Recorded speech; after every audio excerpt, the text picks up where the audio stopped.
नमस्कार दोस्तों, स्वागत है आप सभी लोग का आपके अपने YouTube channel live study Allahabad में। दोस्तों, आज की इस वीडियो में हम लोग पढ़ने वाले हैं लोकसभा, जो कि काफ़ी इम्पोर्टेंट टॉपिक है और अक्सर देखा जाता है कि एग्जामिनेशन हॉल में 1 या 2 प्रश्न लोकसभा से बन ही जाते हैं। तो ये सेकेंड पार्ट है लोकसभा का। फर्स्ट पार्ट हमने ऑलरेडी अपलोड कर दिया था। फर्स्ट पार्ट में हमने आपको बताया था कि लोकसभा सदस्यों का चुनाव कैसे होता है, इनका कार्यकाल क्या होता है और इनके कार्य क्या होते हैं। ठीक है, तो उस बहुत ही विस्तार से हमने वो सारे फैक्ट क्लियर किए थे जो भी फैक्ट एग्जामिनेशन हॉल में पूछे जाते हैं। तो अगर जो आप वो वाली वीडियो नहीं देखे हैं तो पहले प्लेलिस्ट में जाइए, लोकसभा से संबंधित फर्स्ट वीडियो को आप देखिए, उसके बाद ये वीडियो आप देखेंगे दोस्तों, तो डेफिनेटली आपका कॉन्फिडेंस बिल्डअप होगा। चलिए, अब हम इस वीडियो में बात करेंगे दोस्तों लोकसभा के पदाधिकारी अर्थात लोकसभा के अध्यक्ष और उपाध्यक्ष के बारे में।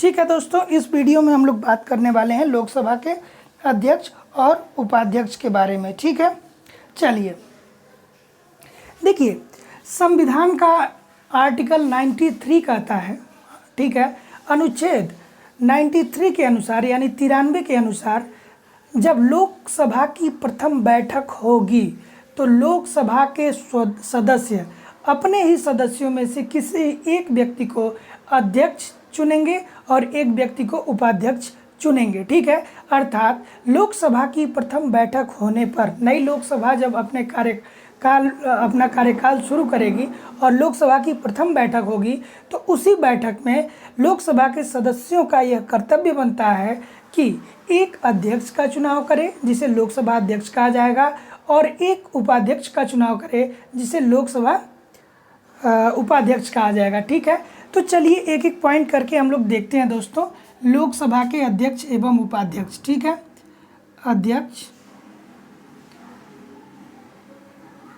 अध्यक्ष और उपाध्यक्ष।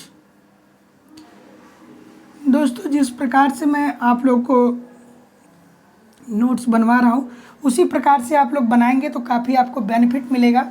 ठीक है, लोकसभा के उपाध्यक्ष और उपाध्यक्ष को चुनता कौन है दोस्तों? चुनता कौन है इनको? लोकसभा के उपाध्यक्ष और अध्यक्ष को ये चुनता है दोस्तों लोकसभा के सदस्य। ठीक है, लोकसभा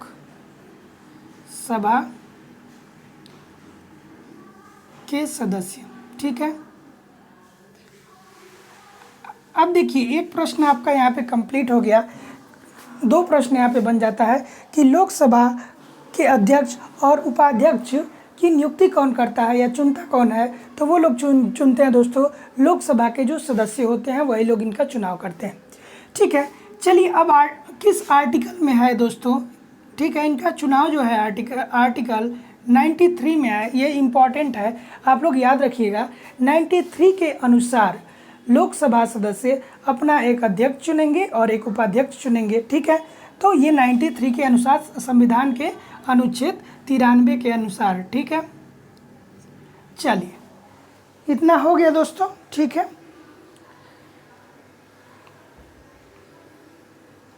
ठीक,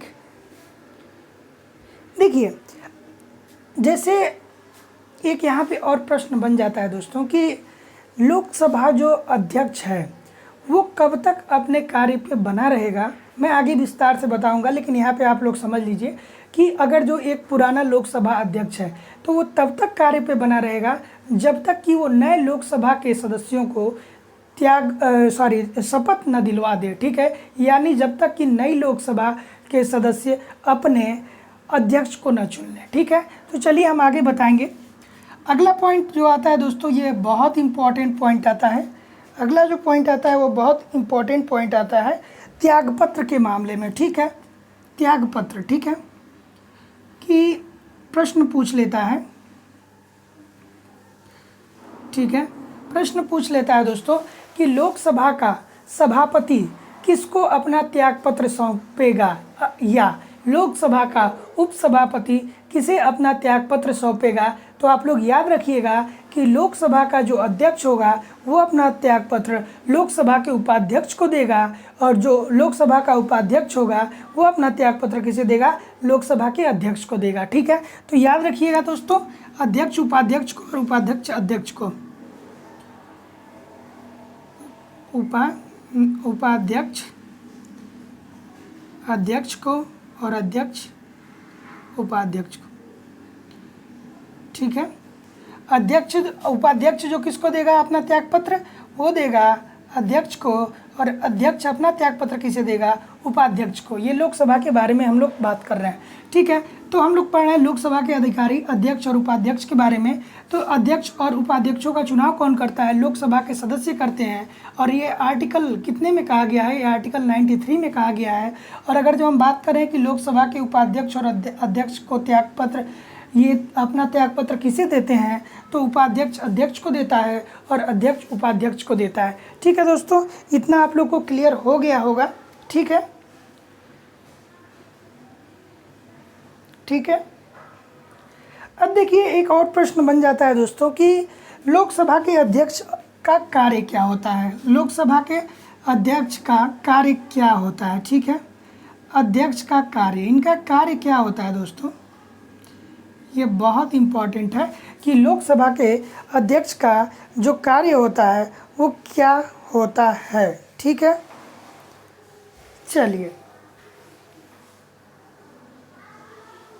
चलिए दोस्तों इतना नोट डाउन करिए। चलिए, लोकसभा के अध्यक्ष का देखिए कार्य क्या होता है दोस्तों, कि लोकसभा अध्यक्ष ये डिसाइड करता है कि कौन सा सदस्य कब भाषण देगा।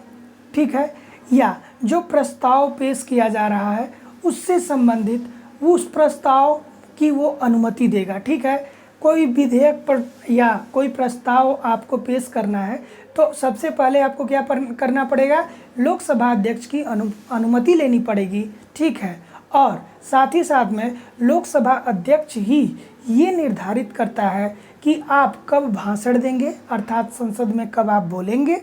ठीक है, आपका क्रम क्या होगा। ठीक है, इन सारी चीज़ों को लोकसभा अध्यक्ष ही ऑपरेट करता है। ठीक है,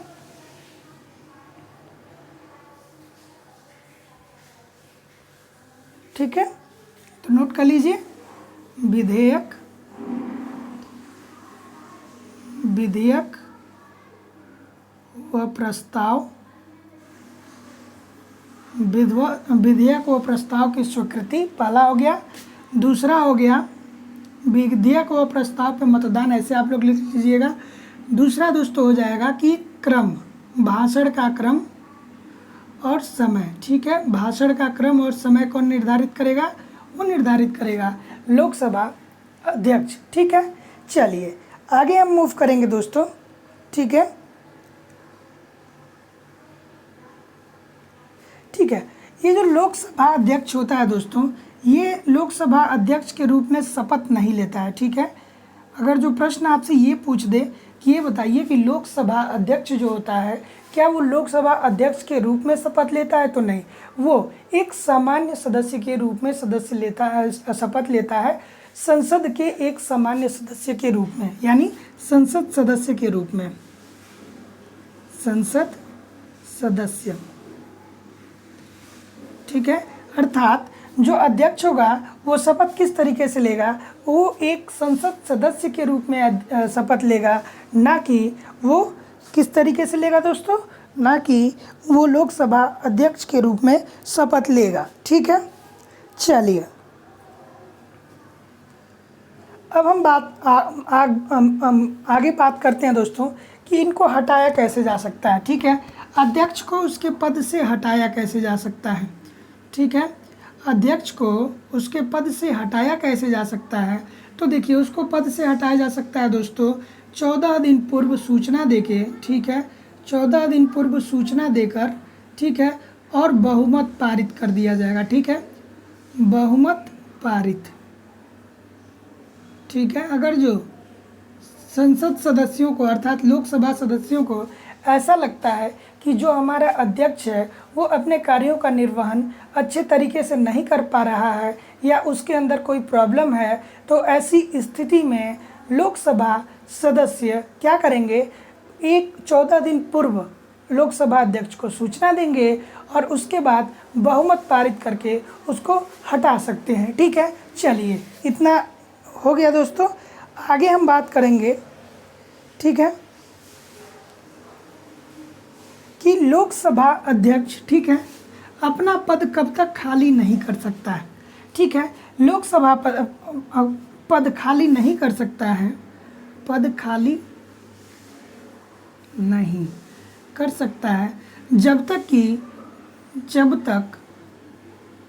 नई लोकसभा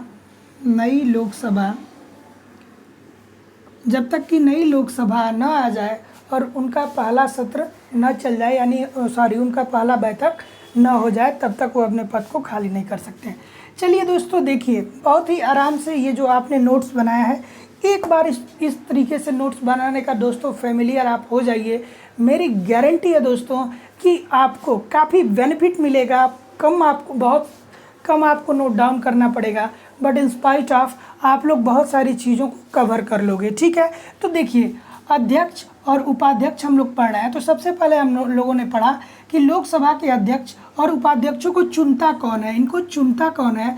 तो इनको चुनेगा दोस्तों संविधान के आर्टिकल 93 के अंतर्गत लोकसभा के सदस्य ही इनको चुनेंगे। अर्थात आर्टिकल 93 के अंतर्गत ये कहा गया है कि लोकसभा की जब प्रथम बैठक होगी तो उसी बैठक में लोकसभा सदस्यों के द्वारा ही लोकसभा के अध्यक्ष एवं उपाध्यक्ष का चुनाव होगा। ठीक है, अब हम बात करते हैं दोस्तों कि त्यागपत्र, लोकसभा के अध्यक्ष का और उपाध्यक्ष को त्यागपत्र ये लोग किसको देते हैं? तो अध्यक्ष जो देगा उपाध्यक्ष को और उपाध्यक्ष जो देगा अध्यक्ष को। ठीक है, तो लोकसभा के अध्यक्ष अपना त्यागपत्र उपाध्यक्ष को देते हैं और उपाध्यक्ष अपना त्यागपत्र अध्यक्ष को देते हैं। ठीक है, उसके बाद हम लोगों ने देखा कि जो लोकसभा का अध्यक्ष होता है वो किस प्रकार से शपथ लेता है। तो दोस्तों वो एक आम संसद के सदस्य के रूप में शपथ लेता है, ना कि लोकसभा के सदस्य के रूप में शपथ लेता है। ठीक है, तो पहला पॉइंट, दूसरा पॉइंट, तीसरा पॉइंट दोस्तों, ठीक है, यहाँ पे 3-4 पॉइंट बन जाते हैं, लेकिन मैं जितना पॉइंट बता रहा हूँ उतना।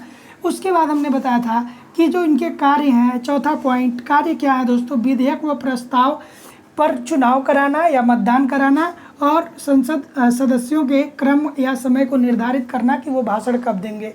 पांचवा पॉइंट हमने बताया दोस्तों कि उनको 14 अगर जो हटाना है तो 14 दिन पूर्व सूचना देके बहुमत पारित करके हटाया जा सकता है। ठीक है, छठा पॉइंट हमने बताया कि ये पद तभी खाली कर सकते हैं जब नए लोकसभा कार्य में आ जाए। ठीक है, नई लोकसभा कार्य में आ जाए। ठीक है, और एक नया लोकसभा अध्यक्ष चुन लिया जाए, तब तक पुराना लोकसभा अध्यक्ष कार्य करता रहेगा। ठीक है, तो चलिए इतना नोट डाउन कर लीजिए दोस्तों, इतना नोट डाउन करिए।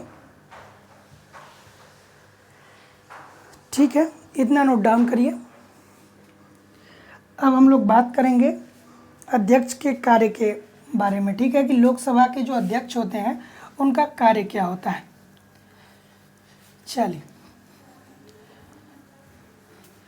चलिए दोस्तों आगे मूव करते हैं। और दोस्तों प्लीज़ चैनल को सब्सक्राइब कर लीजिए, वीडियो को लाइक कर दीजिए, कमेंट कर दीजिए, बेल आइकन को दबा दीजिए ताकि जब भी मैं नेक्स्ट वीडियो अपलोड करूं आपको नोटिफिकेशन मिल पाए। चलिए, और दोस्तों प्लेलिस्ट में एक बार ज़रूर आप विज़िट कीजिए, क्योंकि अगर जो एक बार आप प्लेलिस्ट में विज़िट करते हैं तो मेरी गारंटी है कि मैक्सिमम प्रश्न आपके पॉलिटी के सॉल्व हो जाएंगे। ठीक है, चलिए अब हम बात करेंगे लोकसभा अध्यक्ष के कार्य एवं अधिकार के बारे में। ठीक है, लोकसभा अध्यक्ष, अब बार बार लोकसभा लिखने की जरूरत नहीं है क्योंकि ये हम लोग लोकसभा ही पढ़ रहे हैं। अध्यक्ष के कार्य, लोकसभा अध्यक्ष के कार्य व अधिकार। ठीक है दोस्तों, लोकसभा अध्यक्ष के कार्य एवं अधिकार हम लोग पढ़ने वाले हैं। ठीक है, तो जो सबसे पहला कार्य बनता है दोस्तों वो क्या बनता है? लोकसभा के अध्यक्ष का जो कार्य बनता है वो बनता है सदन के सदस्यों के प्रश्न को स्वीकार करना। ठीक है, कि अगर जो सदन के कोई, जैसा कि आपको पता है कि जो सदन में है वो प्रश्न उत्तर का भी सिलसिला चलता है। ठीक है, तो सदन के सदस्यों को प्रश्नों को स्वीकार करना तथा उसे नियम के विरुद्ध घोषित करना या किसी भी संसद सदस्य को उसको प्रश्न पूछने से रोकना। ठीक है, अगर जो प्रश्न रिलीवेंट नहीं है तो लोकसभा अध्यक्ष अगर जो चाहेगा तो वो क्या कर सकता है? उस सदस्य से कह सकता है कि जो आपका प्रश्न है ये रिलीवेंट नहीं है और आप इसको पूछ नहीं सकते हैं। ठीक है, तो चलिए पहला पॉइंट नोट करते हैं कि सदन के सदस्य के प्रश्न को स्वीकार करना। ठीक है, सदन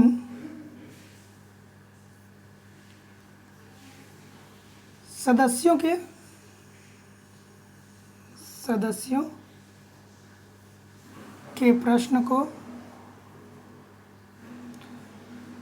प्रश्न स्वीकार व अस्वीकार, ठीक है। सदस्यों के प्रश्नों को स्वीकार करना और अस्वीकार करना ये किसके हाथ में है दोस्तों? वो है लोकसभा अध्यक्ष के हाथ में, ठीक है। ठीक है, किसी विधेयक या प्रस्ताव पे मतदान कराना, ठीक है। विधेयक व प्रस्ताव पे मतदान कराना, ठीक है। किसी विधेयक व प्रस्ताव पे मतदान कराना ये भी किसका कार्य है? वो है लोकसभा अध्यक्ष का काम, ठीक है। ठीक है, परिणाम बताना और एक पॉइंट और आता है दोस्तों कि निर्णायक मत देना, निर्णायक मत, ठीक है। देखिए, लोकसभा का जो अध्यक्ष होगा दोस्तों, उसको मत देने का अधिकार नहीं होता है, लेकिन गतिरोध की स्थिति में अगर जो दोनों तरफ से इक्वल वोट मिले हों और ऐसी स्थिति में केवल एक वोट चाहिए हो जिससे वो सदन किसी निर्णय पे पहुंच जाए, तो ऐसी स्थिति में निर्णायक मत देने का जो अधिकार है वो लोकसभा अध्यक्ष के पास है, ठीक है। तो अभी तक हम लोगों ने क्या क्या पढ़ लिया दोस्तों कि अध्यक्ष के कार्य एवं अधिकार को हम लोग पढ़ रहे हैं। तो उसमें पहला पॉइंट हम लोगों ने पढ़ा कि सदस्यों यानी सदन के सदस्यों के प्रश्नों को स्वीकार करना तथा अस्वीकार करना, अर्थात उसे नियम के विरुद्ध बताना। अगर जो कोई इरिलीवेंट प्रश्न पूछा जाता है संसद में, ठीक है, तो लोकसभा अध्यक्ष ये कह सकता है कि नहीं, ये प्रश्न जो है वो तर्क संगत नहीं है और आप इस प्रश्न को न पूछिए, इस प्रश्न का कोई मतलब नहीं बनता है, ठीक है। और जो प्रश्न रिलीवेंट है उसको आगे प्रोसीड करता है, उसका जवाब मांगता है, ठीक है, वो अपने सदस्यों से, ठीक है। उसके बाद हम लोगों ने देखा कि विधेयक वह प्रस्ताव पे मतदान कराता है, ठीक है। जो लोकसभा अध्यक्ष होता है वो विधेयक ठीक है, वो विधेयक और किसी प्रस्ताव पे मतदान कराता है और यदि उसे वोट देने का तो अधिकार नहीं है, लेकिन अगर जो निर्णायक की स्थिति नहीं बन पा रही है और वहाँ पे एक वोट चाहिए, तो वो निर्णायक की भूमिका में एक वोट दे सकता है, ठीक है। तो दोस्तों आप लोग इतना नोट डाउन कर लीजिए, ठीक है। आगे हम बात करेंगे दोस्तों, ठीक है, सदस्यों के भाषण समय व क्रम को निर्धारित करना, ठीक है। सदस्यों के भाषण समय व क्रम को कौन निर्धारित करेगा?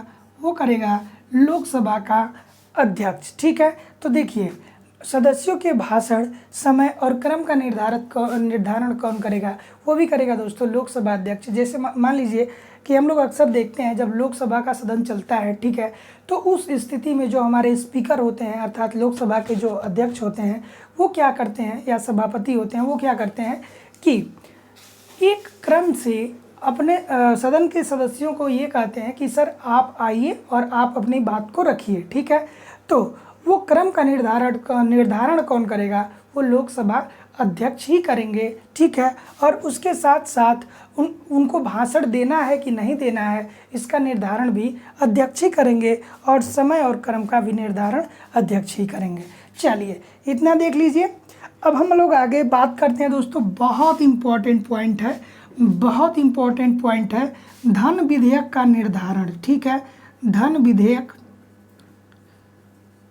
विधेयक का निर्धारण अक्सर एग्जामिनेशन में पूछता है कि धन विधेयक यह निर्धारित कौन कर सकता है कि यह जो भी विधेयक प्रस्तुत किया गया है वो धन विधेयक है कि नहीं है, वो धन विधेयक है कि नहीं है। तो वो लोकसभा अध्यक्ष ही बताता है कि ये जो विधेयक प्रस्तुत किया गया है ये धन विधेयक है कि नहीं है, ठीक है दोस्तों, तो चलिए हम बताते हैं अभी तक हम लोगों ने क्या क्या पढ़ लिया। हम लोग अध्यक्ष के कार्य व अधिकार के बारे में पढ़ रहे हैं। तो पहला पॉइंट हम लोगों ने पढ़ा कि जो लोकसभा का अध्यक्ष होता है उसका कार्य होता है सदस्यों के प्रश्न को स्वीकार या अस्वीकार करना, उस पर सहमति या असहमति प्रकट करना। दूसरा हमने पढ़ा कि विधेयक व प्रस्ताव पर मतदान कराना, उसका परिणाम देना और निर्णायक मत देना। ठीक है, हम लोग ये भी पढ़ लिया। फिर हमने पढ़ा कि सदस्यों के भाषण, समय व क्रम का निर्धारण कौन करता है, वो भी करता है दोस्तों लोकसभा का अध्यक्ष। उसके बाद हमने पढ़ लिया कि कोई विधेयक धन विधेयक है कि नहीं है, इसका निर्णय कौन करेगा, तो इसका निर्णय भी करेगा दोस्तों लोकसभा अध्यक्ष। एक प्रश्न और वो पूछता है दोस्तों जो कि काफ़ी इंपॉर्टेंट है, मैं आप लोगों को यहाँ पे बता देना चाहता हूँ कि अगर जो संसद के दोनों सदनों की बैठक होती है, ठीक है, प्रश्न पूछता है कि संसद के दोनों सदनों की बैठक होती है, तो ऐसी स्थिति में अध्यक्ष कौन होता है, क्या राष्ट्रपति होता है कि लोकसभा अध्यक्ष होता है। यानी सदनों की जब संसद के दोनों सदन अर्थात लोकसभा और राज्यसभा दोनों की संयुक्त रूप से बैठक होती है, तो उस टाइम संसद की अध्यक्षता कौन करता है, तो वो भी करेगा दोस्तों लोकसभा अध्यक्ष ही करेगा, न कि राष्ट्रपति। राष्ट्रपति का अधिकार है कि वो बुला सकता है, आहूत कर सकता है, लेकिन वो अध्यक्षता नहीं करता है। चलिए इतना नोट डाउन कर लीजिए दोस्तों, फिर अब हम लोग आगे मूव करेंगे। वीडियो को पॉज करके नोट डाउन कर लीजिएगा। चलिए अब हम लोग आगे बात करेंगे दोस्तों कुछ इम्पोर्टेंट पॉइंट की तरफ। ठीक है, मूव करेंगे। ठीक है,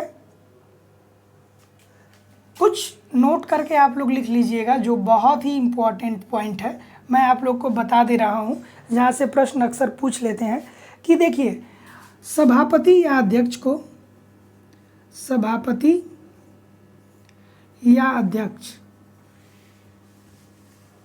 ये क्या कर सकते हैं दोस्तों, वोट नहीं दे सकते हैं, वोट नहीं दे सकते हैं, लेकिन निर्णायक स्थिति में दे सकते हैं। ठीक है, वोट नहीं दे सकते हैं, ठीक है, लेकिन निर्णायक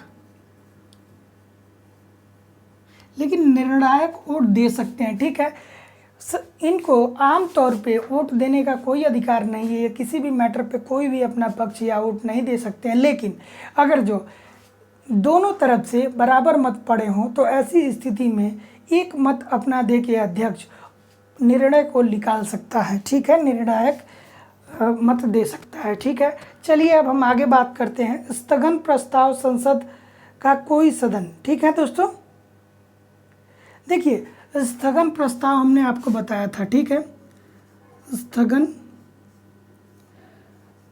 प्रस्ताव जो होता है वो संसद का कोई भी सदस्य ला सकता है। ठीक है, लेकिन उसको क्या करना पड़ेगा, अध्यक्ष की मंजूरी लेनी पड़ेगी। ठीक है, अध्यक्ष से क्या लेनी पड़ेगी दोस्तों, अध्यक्ष से अनुमति लेनी पड़ेगी। ठीक है, अनुमति लेनी पड़ेगी। ठीक है, स्थगन प्रस्ताव संसद का कोई भी सदस्य ला सकता है, लेकिन उसको लोकसभा के अध्यक्ष से स्वीकृति लेनी ही पड़ेगी। देखिए प्रश्न पूछता है कि स्थगन प्रस्ताव कौन ला सकता है, तो संसद के किसी भी सदन में लाया जा सकता है, कोई भी सदस्य ला सकता है, लेकिन उसको लोकसभा अध्यक्ष के लोकसभा अध्यक्ष से अनुमति लेनी होगी। ठीक है, आगे हम बात करेंगे दोस्तों देखिए कि एक समय में एक ही सदन का सदस्य, ठीक है, एक समय में एक सदन सदस्य। ठीक है, जैसे देखिए दोस्तों होता ऐसा है कि हमारे दो सदन होते हैं, जैसा कि हमने आपको बता दिया, एक लोकसभा होता है, एक राज्यसभा होता है। तो ऐसा नहीं है कि कोई व्यक्ति लोकसभा का भी सदस्य बन जाए और साथ ही साथ राज्यसभा का भी सदस्य बन जाए। ठीक है, ऐसा बिल्कुल नहीं होता है। अगर जो आप लोकसभा के सदस्य हैं तो आप लोकसभा के सदस्य बने रहेंगे, और अगर जो आप राज्यसभा के सदस्य हैं तो आप राज्यसभा के सदस्य बने रहेंगे। अगर जो आपको राज्यसभा की सदस्यता चाहिए होगी तो आपको लोकसभा त्यागना पड़ेगा। लोकसभा की सदस्यता चाहिए होगी दोस्तों तो आपको राज्यसभा त्यागना होगा, यानी किसी एक सदन के सदस्य ही आप बने रह सकते हैं। अगला पॉइंट एक और बनता है दोस्तों कि 60 डेज बहुत इंपॉर्टेंट है कि अगर जो कोई सदस्य 60 डेज तक ऑब्सेंट रहता है बिना किसी कारण बताए, ठीक है, वो अध्यक्ष को कोई इन्फॉर्म नहीं करता है और बिना इन्फॉर्म किए हुए वो अगर जो सदन से 60 दिनों तक लगातार गायब रहता है, यानी 60 दिनों तक सदन में भाग नहीं लेता है, तो ऐसी स्थिति में उसकी सदस्यता समाप्त की जा सकती है। ठीक है, ऐसी स्थिति में उसकी सदस्यता समाप्त की जा सकती है। ठीक है दोस्तों, तो चलिए एक बार हम रिवीजन कर लेते हैं। ठीक है, हम नोट करके पढ़ रहे हैं कि सभापति या अध्यक्ष जो होता है उसको वोट देने का अधिकार नहीं होता है, लेकिन निर्णायक मत की स्थिति आने पे वो निर्णायक मत दे सकता है। ठीक है, स्थगन प्रस्ताव सदन का कोई भी व्यक्ति पेश कर सकता है, लेकिन उसकी अनुमति लोकसभा अध्यक्ष से लेनी पड़ेगी और एक समय में आप एक ही सदन के सदस्य बने रह सकते हैं, वो चाहे लोकसभा हो चाहे राज्यसभा हो। और लास्ट पॉइंट जो था दोस्तों वो ये है कि अगर जो आप संसद में 60 दिनों तक बिना किसी सूचना दिए 60 दिनों तक अनुपस्थित रह जाते हैं तो आपकी सदस्यता को समाप्त किया जा सकता है। ठीक है दोस्तों, आज की इस वीडियो को यहीं पे ख़त्म करते हैं क्योंकि हमारा लोकसभा ख़त्म हो गया। लोकसभा से संबंधित जितने भी टॉपिक बनते हैं, जितने भी तथ्य बनते हैं दोस्तों, सारे तथ्य हमने 2 वीडियो में कवर कर दिए हैं। तो प्लीज़ प्लेलिस्ट में जाइए, पॉलिटी से संबंधित एक क्रम से आपको वीडियो मिल जाएगी और अगर जो एक क्रम से आप देखते हैं तो डेफिनेटली दोस्तों इन फ्यूचर में आप लोगों को पॉलिटी वीक सब्जेक्ट नहीं रहा, आप लोगों का सब्जेक्ट जो होगा वो वीक नहीं होगा, काफ़ी स्ट्रांग हो जाएगा। ठीक है दोस्तों, तो चलिए मिलते हैं नेक्स्ट वीडियो में। तब तक के लिए नमस्कार, धन्यवाद। पढ़ते रहिए, आगे बढ़ते रहिए।